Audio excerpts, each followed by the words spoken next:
Les peuples anciens disposaient-ils vraiment de connaissances que nous n'avons pas et que nous ne pouvons même pas imaginer aujourd'hui? Ont-ils pu acquérir des connaissances sur le temps lui-même ou rencontrer des êtres qui n'appartiennent pas à ce monde? Partout dans le monde, les archéologues découvrent des objets qui ne correspondent pas à l'époque à laquelle nous appartenons. Une montre-bracelet moderne trouvée dans une tombe scellée datant de plusieurs siècles. Une lentille en cristal parfaitement taillée alors que la science optique n'existait pas encore. Un cube métallique comme s'il avait été fabriqué par l'homme, enfoui au cœur de gisements de charbon vieux de plusieurs millions d'années et des schémas d'ampoules électriques gravés sur les murs des temples égyptiens, datant de plusieurs milliers d'années avant la découverte de l'électricité. Si ces découvertes sont exactes, il se peut que la connaissance, ou peut-être les objets eux-mêmes, aient en quelque sorte traversé le temps. Maintenant, installez-vous confortablement et mettez vos préjugés de côté, car ce que vous allez lire dans quelques instants, c'est l'histoire de 5 preuves physiques que la science dominante a balayées sous le tapis en les qualifiant de coïncidences, mais dont l'existence nous confronte à la réalité.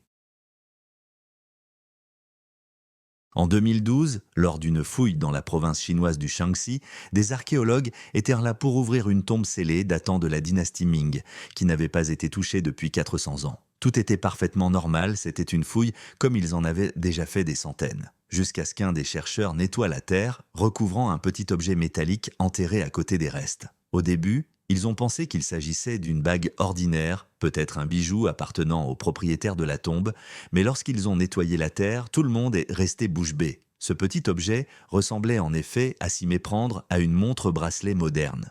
Il comportait même une couronne, un bouton de remontage et le mot Swiss gravé dessus. Plus incroyable encore, le petit cadran indiquait 10h06. Cette découverte fut rapidement baptisée bague-montre suisse. C'est là que l'impossible commençait. La dynastie Ming avait pris fin en 1644. Or, l'industrie horlogère suisse et les mécanismes horlogers modernes n'étaient apparus que plusieurs siècles plus tard. L'inscription Swiss Made, gravée en anglais sur une bague-montre, était un langage de conception appartenant entièrement à l'époque moderne, voire au XXe siècle. Comment cet objet pouvait-il se trouver dans une tombe qui n'avait pas été ouverte depuis 400 ans et qui était complètement coupée du monde extérieur? Certains ont suggéré qu'il s'agissait d'une blague ou qu'une montre moderne s'était mélangée à la terre lors de travaux antérieurs. Cependant, la tombe était complètement scellée et il n'y avait aucune trace d'outils modernes à proximité. La montre présentait des traces de corrosion compatibles avec plusieurs siècles d'enfouissement. Le monde scientifique s'est immédiatement mobilisé. La tombe avait dû être ouverte auparavant, ont-ils déclaré.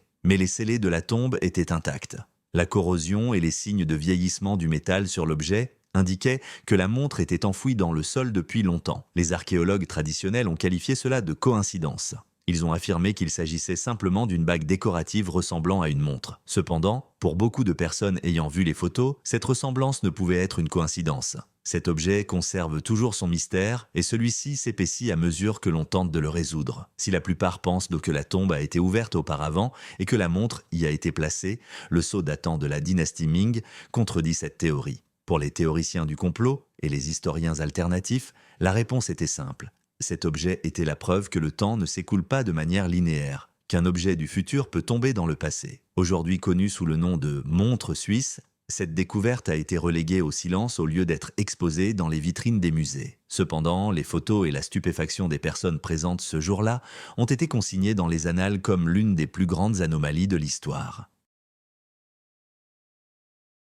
En 1885, près du village autrichien de Wolfsegg, un mineur s'apprêtait à casser un bloc de lignite pour le jeter dans le four. Le lignite est un combustible dont la formation a pris des millions d'années. Ce gisement particulier remontait au tertiaire, c'est-à-dire à plusieurs siècles avant notre ère. Lorsque le mineur a cassé le charbon, un objet noir, métallique et étrange en est tombé. Ce n'était pas un morceau de pierre naturelle ou de minerai. Cet objet, qui allait être appelé cube de Salzbourg ou des fers de Wolfsegg, avait la forme d'un cube parfait, anguleux et symétrique. Il présentait une rainure profonde en son centre, comme s'il avait été percé à la machine. Lorsque les scientifiques examinèrent l'objet, leur étonnement ne fit que croître. Il ressemblait davantage à une pièce de machine qu'à un minéral naturel. Les premiers tests révélèrent qu'il était composé presque exclusivement de fer pur, sans nickel ni impureté. Cela dépassait de loin les technologies antiques connues. Certains scientifiques ont affirmé que cet objet était une météorite. Cependant, sa forme était trop parfaite et mécanique pour qu'il s'agisse d'une météorite. D'autres scientifiques ont affirmé qu'il s'agissait d'un morceau détaché d'un équipement minier. Cependant,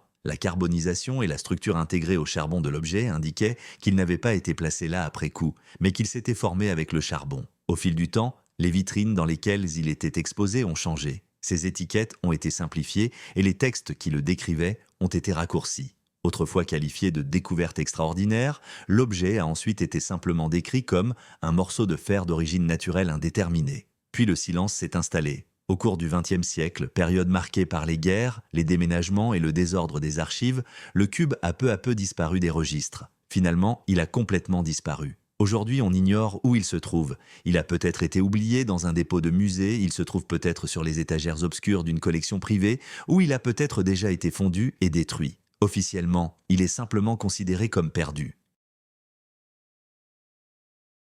En 1850, dans les ruines de l'ancienne capitale assyrienne Nimrud, située dans l'Irak actuel, l'archéologue britannique Sir Austen Henry Layard, alors qu'il fouillait les vestiges du palais de Sargon, remarqua quelque chose qui brillait dans la terre poussiéreuse. Ce n'était ni un bijou, ni un objet décoratif. Lorsque la lumière le traversait, il agrandissait les objets situés derrière lui comme une loupe. Cette découverte fut ensuite baptisée lentille de Nimrud ou lentille de cristal de Londres, d'après le lieu où elle se trouve aujourd'hui. La lentille datait d'environ 3000 ans et remontait à environ 750 avant Jésus-Christ, à l'époque du règne du roi Sargon II. Selon l'histoire officielle, la technologie optique n'existait pas à cette époque. Pourtant, ce cristal avait été travaillé avec une telle précision qu'il aurait pu faire partie d'un télescope, d'une loupe ou d'une lentille de caméra primitive. Les chercheurs ont détecté des traces de polissage extrêmement fines, contrôlées et répétitives à la surface du cristal. Ces traces n'étaient pas le résultat d'une usure aléatoire, mais d'un travail conscient et planifié. Elles exigeaient également une maîtrise nécessitant une compréhension du comportement de la lumière. Il s'agissait d'un travail difficile, voire impossible à réaliser avec les outils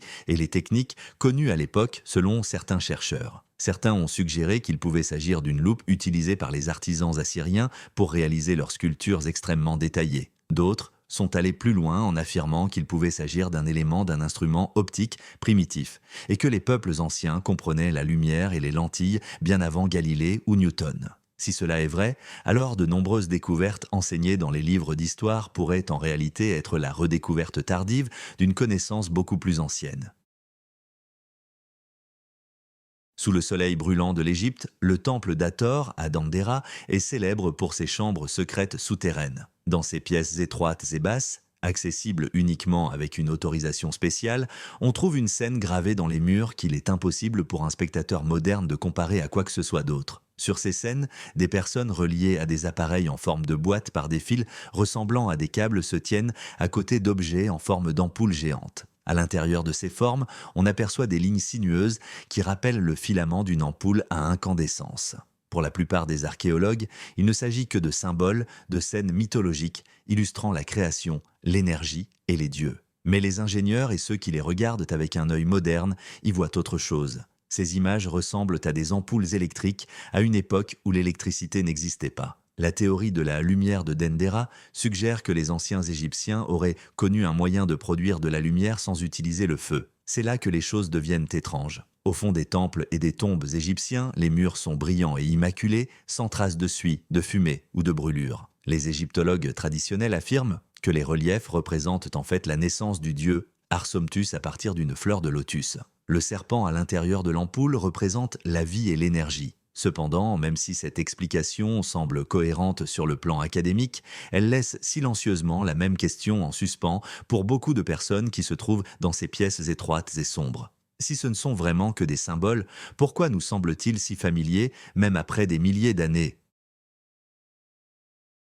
Les géants. Ce sont des personnages que nous croyons n'exister que dans les contes. Mais dans l'immensité désertique du Nevada, un lieu appelé Lovelock Cave nous rappelle que les géants ne sont pas seulement des personnages de contes, mais une race qui a autrefois marché, respiré et combattu sur ces terres. Les Indiens Paiutes, originaires de la région, racontent depuis des générations une histoire terrifiante héritée de leurs ancêtres. Celle d'une tribu cruelle et cannibale qu'ils appellent Siteka, dont les membres sont beaucoup plus grands que les humains normaux. Selon les légendes Paiutes, ces géants avaient les cheveux roux et chassaient et mangeaient les populations indigènes. Finalement, les tribus s'unirent, enfermèrent les géants dans la grotte de Lovelock et les brûlèrent du vif en allumant un immense feu à l'entrée de la grotte. Pour l'homme moderne, ce n'était qu'une histoire sauvage, jusqu'en 1900. Les mineurs qui pénétrèrent dans la grotte pour extraire du guano, fumier de chauve-souris, furent confrontés à une terrible réalité en creusant le sol. Sous la couche de fumier se trouvaient des milliers de pointes de flèches brisées, des sandales de taille gigantesque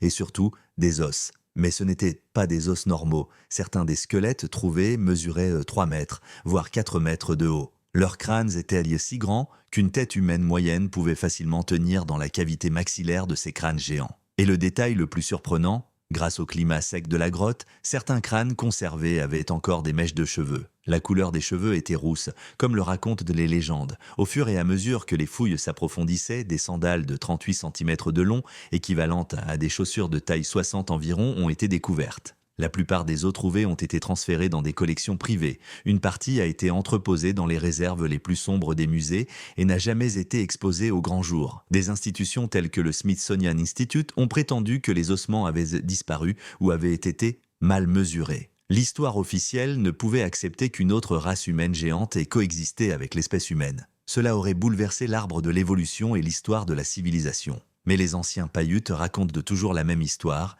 et la grotte de Lovelock, avec le vent qui résonne dans sa cavité, murmure cette question. Pourquoi existe-t-il des légendes de géants partout dans le monde, de la Grèce à la Scandinavie, de l'Amérique à la Mésopotamie? Et pourquoi, lorsque des preuves sont découvertes, certains s'empressent-ils de les détruire? Une horloge qui fonctionne dans une tombe scellée, une pièce de machine cachée dans du charbon, une lentille de télescope antique, une ampoule gravée dans un mur et des géants enterrés dans des grottes. Ces objets attendent silencieusement dans les réserves des musées, derrière des vitrines. Ils ne peuvent pas parler, mais leur présence vous invite à remettre en question tout ce que vous savez. Qu'en pensez-vous? Vos commentaires sont importants pour nous.